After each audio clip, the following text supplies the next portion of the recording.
Hi, it's Ike from Groovy Entertainment. Today we got another book on tape to play for you. Today book is The Berenstain Bears and Too Much Vacation from 1989. So let's get started.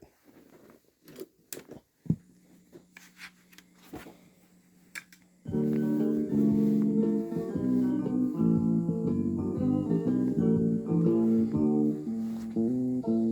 a bear's vacation with more rain than sun end up being the one that's most fun? The Berenstain Bears and Too Much Vacation by Stan and Jan Berenstain. A first-time book, published by Random House. When you hear this sound, turn the page. You should now be on the page where Mama Bear and the cubs are helping Papa Bear close the trunk of the car.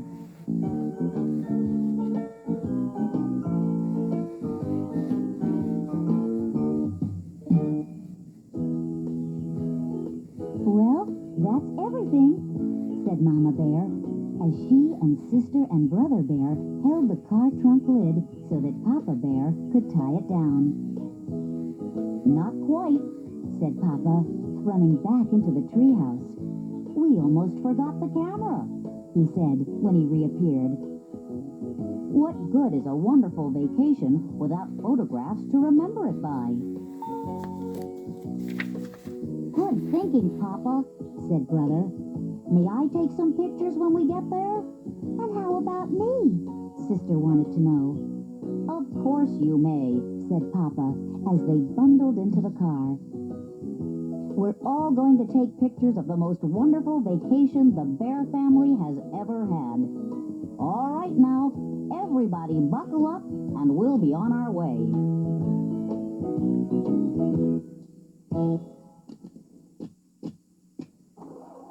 Four safety belts clicked into place, and they left their safe, comfortable treehouse and headed for the excitement and adventure of a vacation high up in the wilds of the Great Grizzly Mountains. It had been Papa's idea to take their vacation in the Great Grizzlies. It'll be a real wilderness experience. We'll live off the land. We're getting too soft here in the valley with all our supermarkets and other conveniences. When he saw the ad in the newspaper, there was no holding him. It said, "Try a wilderness vacation. A lovely mountain cabin complete with a rowboat by beautiful Crystal Lake." "Ah," said Papa, painting beautiful word pictures. "To wake with the rising sun and catch our breakfast from a clear mountain lake. To bathe in its sparkling water. To snack on delicious wild berries as we tramp the mountain trails. To gaze at the beauty of a mountain sunset. Then to sleep through the peace and quiet of a mountain night, far from the noise of traffic and neighbors' barking dogs." It all sounded great to the cubs. "What kind of fish will we catch, Papa?" asked Brother. "Trout, no doubt," he answered with supreme confidence. But Mama wasn't so sure he would catch anything. So when she packed, she took along some canned goods in case the trout weren't biting, and some books and games in case of a rainy day. "I can almost taste that fresh-caught trout," said Brother, as the road led ever higher into the mountain forest. "And I can almost taste those yummy wild berries," said Sister. "And don't forget my terrific wilderness stew," said Papa, as he turned onto an even steeper road. "But we didn't bring things for stew," objected Mama. "All we brought are some canned goods." "Of course we didn't," laughed Papa. "I'm talking about my special live-off-the-land survival stew. It's my secret recipe. I make it from bark, leaves, and roots that I find in the woods." "When will we get there?" asked the cubs. "Very soon. I can tell by the smell of that mountain air," said Papa, taking a deep breath. "That's not mountain air," complained Brother, making a face. "That's skunk." said Papa, wrinkling his nose. A good time to start taking those pictures, thought Mama. Phew, said Papa.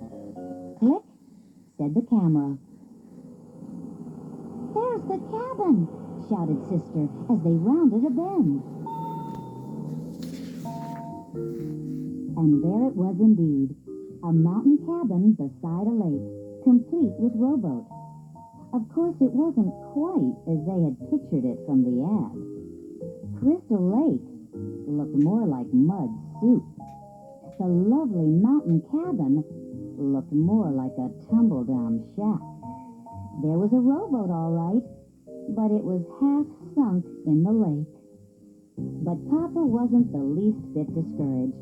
He was more excited than ever. It's perfect, he shouted. The most perfect live-off-the-land vacation spot I've ever seen. Mama wasn't so sure. She noticed that there were no wires leading into the cabin, which meant there was no electricity. That's the last thing we need, scoffed Papa. What you need on a live-off-the-land vacation is plenty of can-do spirit and lots of forest smarts, and I've got enough of those for all of us. He took a cooking pot and a folding chair from the car trunk. Here, he said, making a seat for Mama. This is a vacation. You relax while I gather the fixings for my fabulous wilderness stew. And you two tidy up the cabin, he called to the cubs as he headed into the forest with the cooking pot. But Mama didn't expect to do much relaxing on this vacation, and she wasn't surprised to find that the cabin was an even worse mess inside than it was outside. There was an ankle-deep carpet of twigs, branches, and dead leaves on the floor. And it was practically a museum of spider webs, cocoons, and mouse nests. Time for another picture, thought Mama. Scurry, scurry went the mice. Click went the camera. What's this? Asked Sister as she cleaned leaves out of the sink. That's a hand pump for water, answered Mama. Just what I need. It was Papa, back with his cooking pot, full of strange-looking bark, leaves, and roots. A little water for my stew. He worked the handle. The pump gurgled and squeaked, and after a while began to squirt water. Rusty brown water. But he wasn't discouraged. Just what I need for my stew, he said cheerfully. Ready-made gravy. He carried the pot outside where he had prepared a cooking fire. It was very exciting for the cubs. But Mama wasn't so sure. So she made a fire in the fireplace and warmed up a supper of canned beans and dried honeycomb. When Papa cried, "Stew time!" the cubs ran out for a first taste. Mama followed with the camera. "Here's to living off the land," said Papa, holding up a big spoon of the strange-looking stuff. Then he, brother, and sister each took a taste. "Yuck!" said Sister. "What?" said brother. "It's chewy," said Papa. "Click," said the camera. Mama Bear's supper of beans and honeycomb proved very tasty. Papa Bear stretched and yawned. "Now, early to bed so I can get up with the sun and catch our breakfast." The sun did rise, and it was very beautiful, but Papa snored right through it. The frogs, crickets, and owls had made such a racket during the night that he hadn't fallen asleep until just before the rising sun lit up the sky. Papa began to get a little little discouraged when he went out to catch breakfast. The boat sank as soon as he stepped into it, and all he caught was a gloppy mudsucker that made snuffling noises and stared. "Snuffle, snuffle, glop," said the mudsucker. "Click," said the camera. It was Papa's turn to snap the picture when Mama and the cubs tasted the wild berries. The thorns were something fierce, and the berries were so sour, even the birds puckered. Later, there was a perfectly beautiful sunset, but the bear family didn't get to see much of it. They were too busy swatting the swarms of hungry mountain mosquitoes that swooped in from the lake. "Live off the land, you say?" shouted Mama as they ran for the cabin.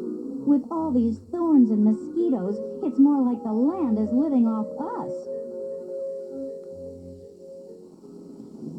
It began to rain just as they reached the cabin, but the roof leaked badly, and pretty soon they had more leaks than they had pots and pans. They spent a miserable night. By morning, they were soaked to their fur, and there was a foot of water in the front stairwell. "Don't worry," said Papa.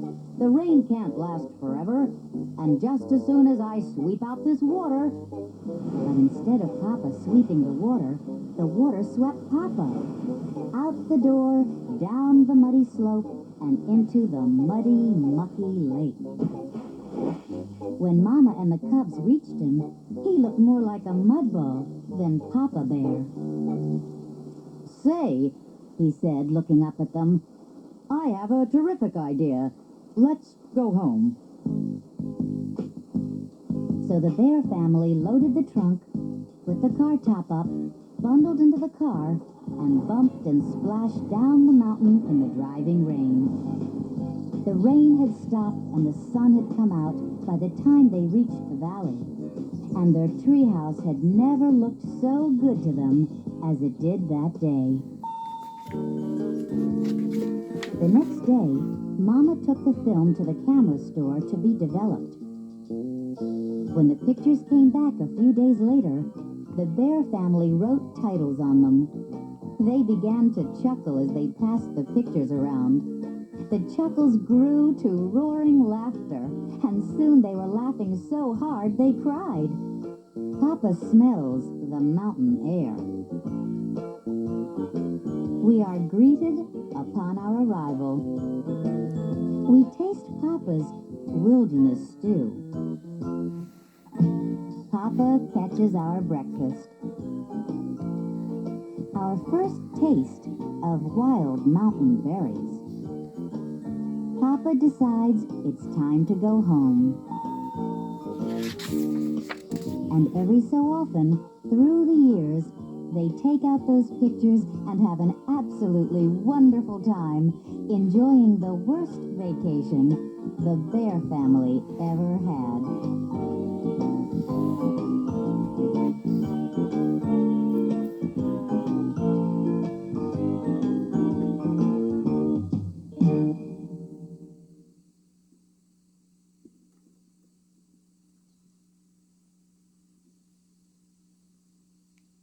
So that was the Berenstain Bears in 2 Months Vacation for 1989. So if you like, subscribe, share, and comment, and have a groovy day. And our next book will be The Tooth Fairy.